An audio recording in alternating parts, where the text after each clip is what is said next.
Hey everyone, welcome to Two Car Pros. My name is Ryan, and today I'm going to show you exactly how to replace the water pump for a 2004 to 2008 Ford F-150 with a 5.4 liter V8. Now this was part of my engine build series. I'm just cutting it up and taking it out so it's easier for you to find, but you can replace the water pump without taking the engine out. Take my word for it. The only thing you're going to need to do, in my opinion, is to take the alternator off. You can probably remove the water pump without taking the alternator off, but I think it makes it a lot harder, and besides the alternator's not held in with very much. And the link is down below in the description if you need to know how to do that. Also, you're going to have to take the fan clutch off. That's a mandatory part of it, and the link down below in the description to that video. That's its own separate standalone video, so you need to go watch that one as well. But barring that, this is a really simple job that you can totally do on your own, saving you literally hundreds of dollars. Before we get started, we need to make sure the cooling system is not pressurized and not hot at all. It should be cold. And basically all you need to do is just squeeze the upper radiator hose. If the upper radiator hose has give to it, then it's not under pressure and it's okay to open the system. If there is pressure on it, or even if it feels warm, I would just wait until it's nice and cool and there is no pressure in the system. So let's go ahead and jump into it. We need to remove our coolant, and how we're going to do that is right here on the truck. Lift up inner fender liner, and you can see the drain port. And you might notice I've already affixed a hose to it. That's a 3/8 ID hose on that spout, and when we loosen that plastic nut, the coolant should follow this hose all the way down into my bucket for a nice, easy drain. And it might leak out elsewhere, like directly underneath it, so that's why I kind of have the bucket underneath it. It is the best way to go if you want to mitigate spillage. So now we can take a 19mm socket or wrench, and we're just going to loosen that drain plug a little bit. Usually not on crazy tight. Sometimes you can break these off, which is super bummer. If that's the case, then you're probably better off just removing the lower radiator hose. And there we go. So most of the coolant is going through our tube here, but some of it's kind of coming out the threads, and that's okay. And we can see the flow coming out. It might take a while for this to all drain out. That's completely normal if you want it to be, as mess-free as possible. If you're in a hurry or in a rush, just go ahead and remove the lower radiator hose, and I promise it will come out immediately and make a big old mess. But if you're interested in not making a mess, this is definitely the way to go. So here is a non-wear pulley. It is the water pump pulley. This is typically something you can just reuse over and over and over again. It's held on with 4 10mm. I'm probably just going to paint this one, and it'll be good to go. So remove all 4, and then you should be able to just kind of walk it off. Sometimes they get a little sticky on the center register there. Just keep walking it back and forth until it eventually comes off like that, and then I'm just going to keep the bolts with this and probably just repaint it and reuse it. And then we can remove our water pump, and it is 4 10mm bolts. Move them like that.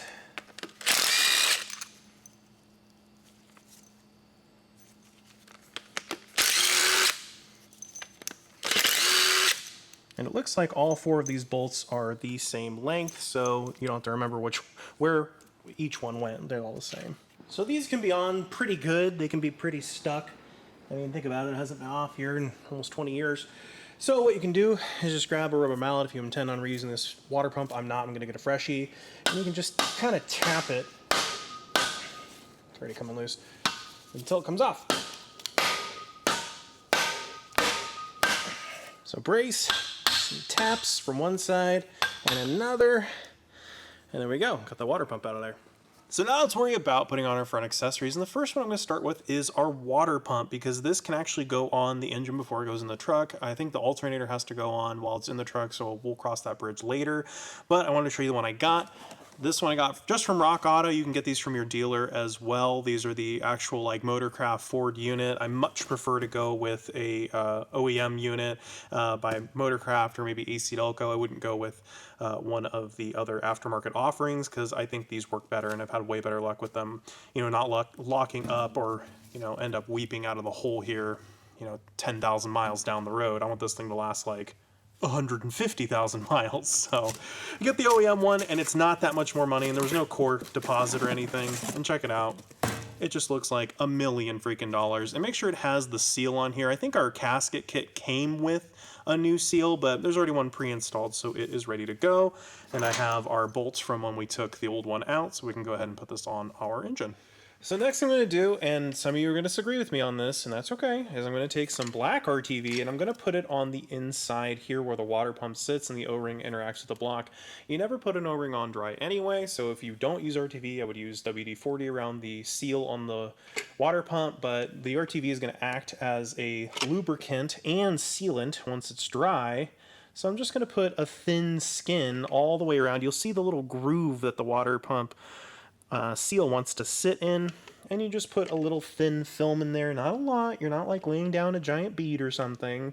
Just a little bit. Just give it a little help, a little lubrication, and trust me, you are going to be very happy you did it, because then you don't have to take the water pump back off and deal with a subsequent leak. So just do it.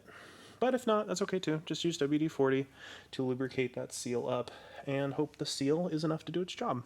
So what we're going to do is take our water pump, making sure our seal is nice and in its home, which it is, orientate it correctly with our bolt holes like this. So once we're sure all the bolt holes are going to line up, we can just kind of, and it's kind of a tight fit. That's why you want the RTV on there or the WD-40, because you'll get a little bit of lubrication on there and it'll make sure that the seal isn't torn or something like that. So making sure that that is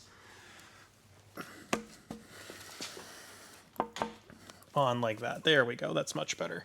So then we replace the rest of our bolts here, and they're a 10mm headed bolt. And there's 4 in total. And then what I'm going to do is just get my impact wrench here, and I'm just going to bring them down to touch in a cross pattern.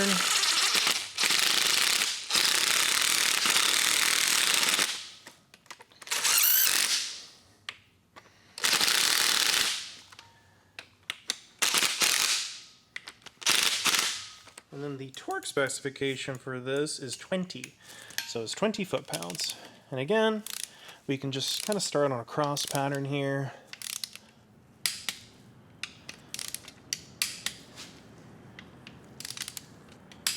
There we go. Water pump installed. So now we can replace our water pump pulley. This is just the stock pulley that I took off. All I've done is taped it off for the serpentine belt to ride on, and shot with some gloss enamel. Really easy. What we can do is just put that on, hold the back of it until the bolts line up. These are the wrong bolts. So this is the right bolt. I make mistakes too, guys.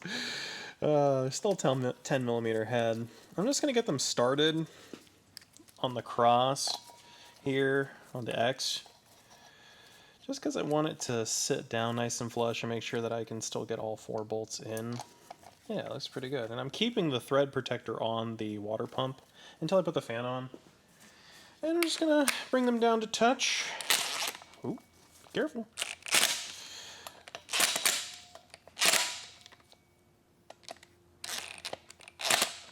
The torque spec for this is 19 foot-pounds. So that's why we're going to do it. And the easiest way to do this is to have the whole serpentine belt on it, and then it, holds it for you. So in order to torque these down to the 19 foot-pounds that's required, I'm going to take a standard screwdriver, a fairly beefy one, and just kind of use it to hold the pulley as I tighten. Make sure it doesn't slip. There we go. And then just cross the X.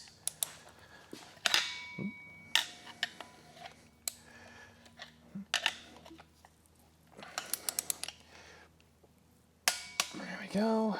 Go next door. And then this one's the last one I have to do.